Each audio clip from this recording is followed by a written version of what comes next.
Hi guys, it's KJ, and I am back for a review for Marriage and Medicine. Y'all, my air went out. It's extremely hot right now, so I had to pin my hair up and just keep it up. But it's extremely hot right now, and I gotta get somebody in here to service this air. It just happened today, and oh my god, I'm hot. So anyway, that's that. We're gonna try to live through this hot ass fucking house because it's super hot in here. And then we're gonna go and talk about the show. I guess I could put on some lip gloss or something for you people. My YouTube family. And I'm just not having the greatest day. But y'all know we must push forward. And the air is adding to my problem, y'all. It's causing me to not have a great day.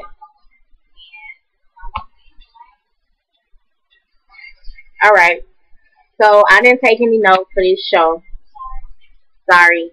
But we're going to go ahead and review it. So anyway, we started off with Mariah and Quad. They're still arguing at this damn Gala. What is it? Win conference. They're still arguing and beefing.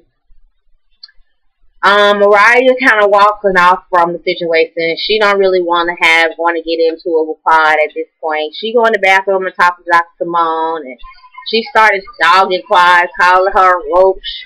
That's what she should have left her. I treated her like a sister, and then she breaks down into this cry. Quad is also upset. You know, she's just like, you know, we were friends, you know, and I just hate the fact that she's lying. I'm just trying to figure out what the lie is. I'm glad she clarified that basically the lie was that she did not say that she made her relevant. Which she said she cleared up. She said, I gave you this platform. Which, in the same sense, you know, I gave you this platform, I made you relevant. Because technically, we would not know who Quad is had she not been on the platform that Mariah gave her. So, she probably did say, I made you relevant. That's pretty much the same thing. Even if she didn't use those exact words, made you relevant, gave you this platform, same thing. To me, anyway. So anyway, they arguing or whatever. Then Dr. Heavenly come in and just kind of give her little preach about how they have the best friendship. It's too good. They should just kind of squash it. So Quad tells her, you know, this is my life. This is not about a show. You know, these things happen off camera. So, hey, I understand that. So, you know, at the conference, everybody goes back to the conference or whatever. The WIN conference is taking place, and during this time, Dr. Simone and Toya kind of have a breakthrough about their situation. And Dr. Simone just kind of admit that she is being stubborn when it came to squashing things with Toya. So they kind of squash it right there because all the drama going on with Quad and Mariah, they kind of felt like their situation was petty, you know. So let's go ahead and just squash it.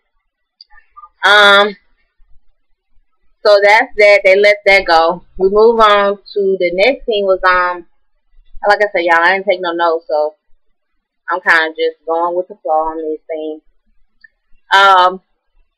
Plus, you know, I just want to kind of really talk about some of the stuff that I like. Oh, Dr. Heavenly.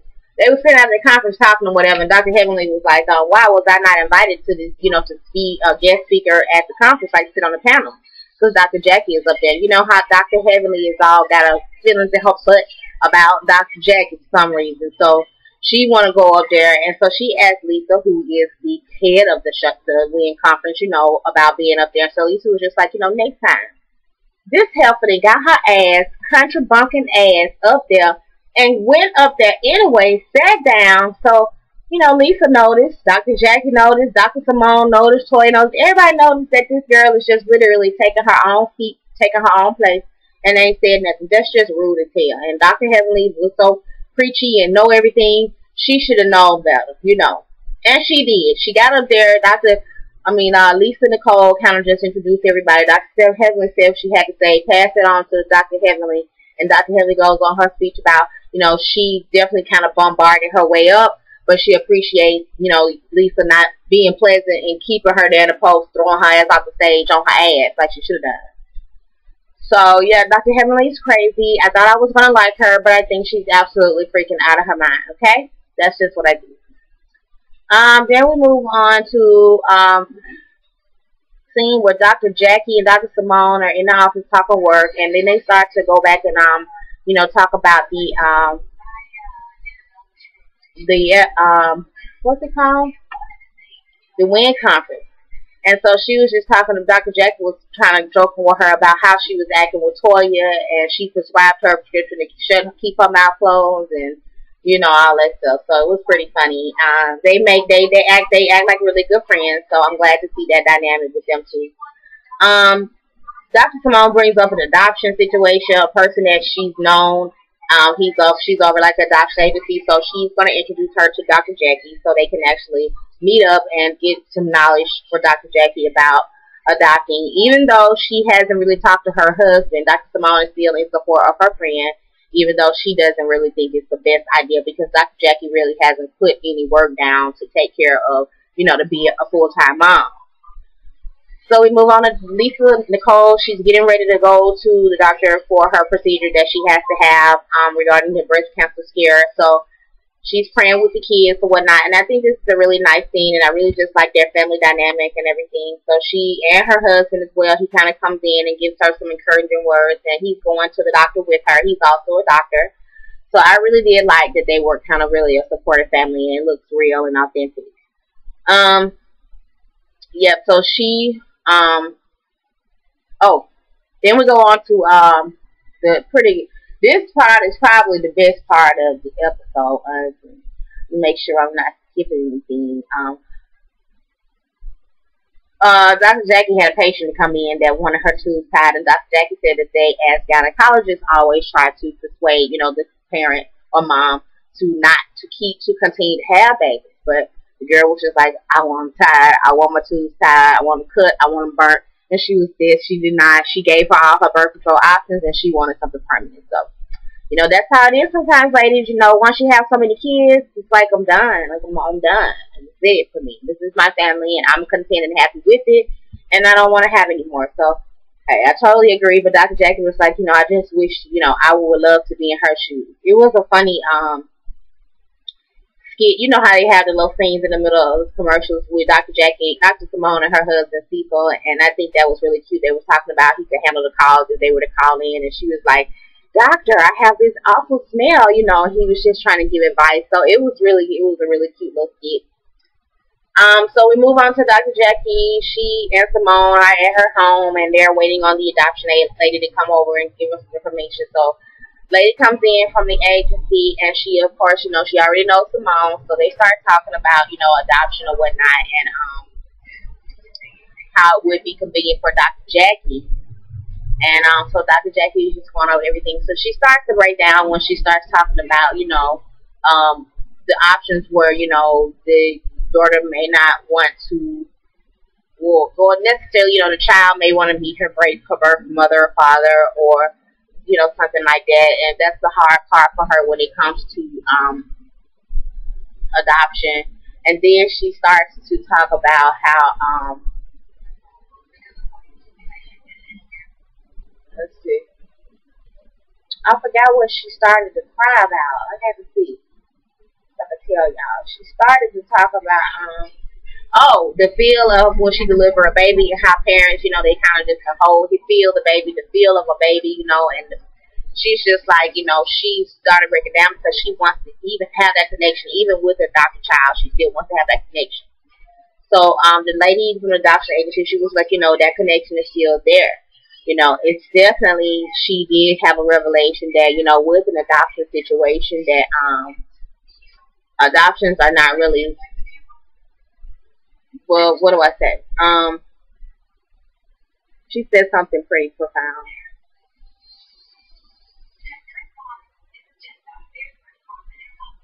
Yeah, she was just telling her, how the birth mom is not really necessarily the real mom. She's the one that's taking care of the child. She's the one that's kind of nurturing the child.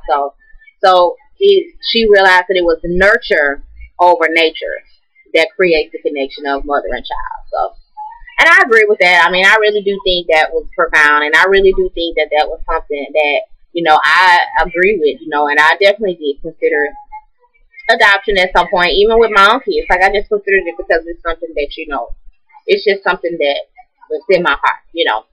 Anyway, because you know, it's a lot of kids out there that need taken care of. You know what I mean? Everybody is kind of. It's a lot of kids out there that could use a loving home, you know. So yeah, I like that scene as well, and you know, I feel for Dr. Jackie, and I hope that her husband is, you know, gets on board with it because you know she did mention that you know he may not necessarily be on board. He didn't know about this particular meeting. You know, he was just kind of she's just kind of getting information, the facts first before she presented to him. So hopefully he's on board and he give her a baby. Um, Quad and Rico Chappelle are at the fabric store and they're looking for these fabrics. She breaks it down to him that she got 30 days to get a sample to the guy to put the money behind Doggy Couture line. So they are in the fabric store and Rico Chappelle comes, they pull in different fabrics and stuff like that. Rico Chappelle comes up, brings up the whole WIN conference and right, you know, Quad was just like, you missed it, you know, with the show going on. So she kind of explained to her what happened. Now, this is a part where I see that Rico Chappelle is definitely mixed up in this some kind of way. And a lot more than just the first episode and a text message, obviously. Like I said, you know, we all heard on the blog that he was there at STK, the restaurant, that night that all this shit happened without the camera. So, what he has got to say is kind of pertinent to the situation right now. So he was just telling her that, you know, she's having like a fashion show or something. She's going to be in a fashion show. I don't know if she's having a fashion show or she's going to be in it. But basically she tells him that, you know, she don't know if she want to invite Mariah or not. And should she invite Mariah? And his response to me is kind of like, call her up and ask her to come to the event. Like, and he got that look. Like he was trying to be messy. You know, I don't know exactly what, because there's obviously some chopping and editing going on in this conversation, but sometimes, you know, it seems that he is kind of being messy by telling her to go ahead and do it. Because, so she's kind of struggling with making the call, sending the text. So, you know, eventually, you know, she types it out. They talk about how it sounds. He was like, you know, it sound okay. So she was like, I can't send it. He can't send it. So he pressed in with her fingers, right? So they all kind of laugh it off and like, that's a bad idea. She thinks that's a bad idea after the fact. And he thinks it's a bad idea. He agreed, like I do too, you know, but now the message is sent. So that's where we ended. So let's hope that next week it's an even better episode. Hopefully Clyde and Mariah can watch this BS because I am already kind of sick of this argument. Like I'm ready for a new something. But this is probably going to go on the entire season to keep everything, you know, because I think they still not cool. So we might have this all season, you guys. Meanwhile, I am going to thank you guys so much for watching the channel, subscribing to my channel, and thank you for liking. Please don't forget to like, comment, subscribe, and I'll be back in a second with Love in the City. Again, it's so hot in here, y'all. I'm trying to cool off and stay cool, but we want to knock these videos out. Alright, peace out.